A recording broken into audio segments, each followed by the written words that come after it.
Hey guys, so finally this book review will be on Dracula by Bram Stoker.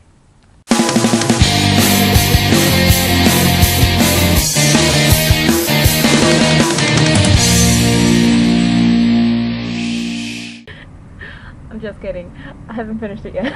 I wonder how long I can keep going. Do you hear the airplanes? Anyway, I wonder how long I can keep going making jokes that I'm going to do Dracula and not do it. Instead, I have another amazing book. It's targeted as a children's book, but I really believe that it is intended more for adults. But many people would argue with me. This is The Little Prince. The copy I have was actually given to me by my mother. It's from the late 60s, early 70s-ish, so The Little Prince has been around for a while. It was written in the 40s, I believe, and the author actually disappeared during World War II while flying. In a nutshell, the book is basically about a pilot who his plane crashes and he's stranded in the middle of the Sahara Desert, and he meets this little prince that has curly blonde hair and claims to have come from an asteroid. And the little prince talks about his travels to Earth and why he's visiting and all this stuff, and then he leaves. It's the things that the little prince says that are profound, and when you read it as a child, you don't really get half of the stuff. Like, there's a part with a fox, and the fox says that he wants to be tamed, and the reason he wants to be tamed is because before you tame something, it's just a something, just like any thousands of other somethings. Like, I don't even know. Like, I have this rose bush literally like right next to the computer. Before I bought it, it was just like any rose bush in the store. There was 15 of them there, and they were all the same to me. But once I made the decision of which one I wanted, that one was mine. And now that I own it, I'm the only human for my rose bush because I water it and I put nutrients into its soil, and it depends on me.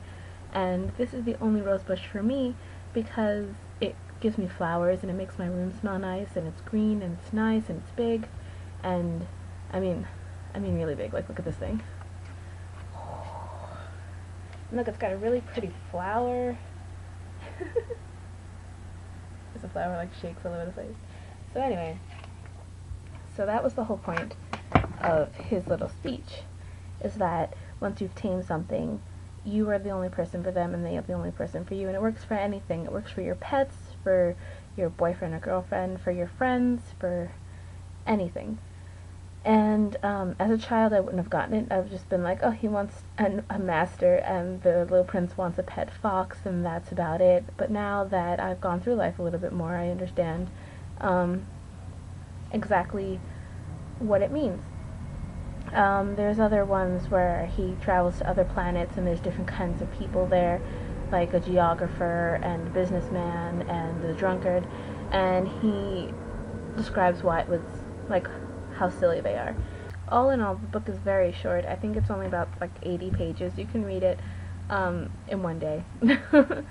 And I recommend it more for adults than children because they'll appreciate more the messages that are inside the book.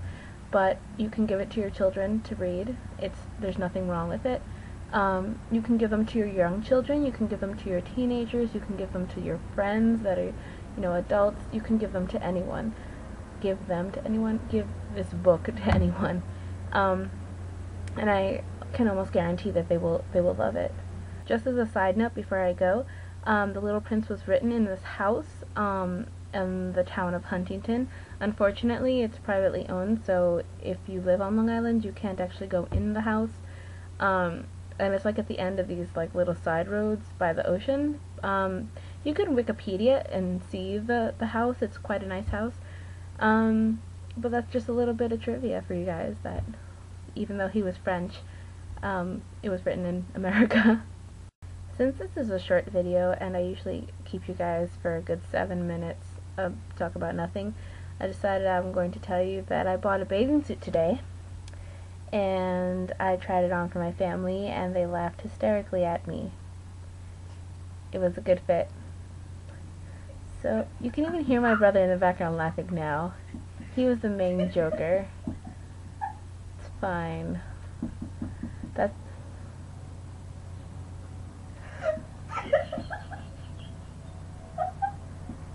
Just let him get it out. That's why I go to beaches where nobody knows me, so I can wear these bathing suits in public and not worry. Oh well. So thank you for watching. Have a happy Monday. I almost said it's Wednesday. Oops. Old habits die hard. So have a good Monday night. Have a good Tuesday. And hopefully the weather stays nice if you're in the tri-state area. Lately we've been getting mounds of rain. So, Mr. Sun, thank you for stopping by. Please stay a while, and hopefully beach weather will be around long enough for me to prance around in this wonderful bathing suit I just bought. I'm gonna go now. Bye.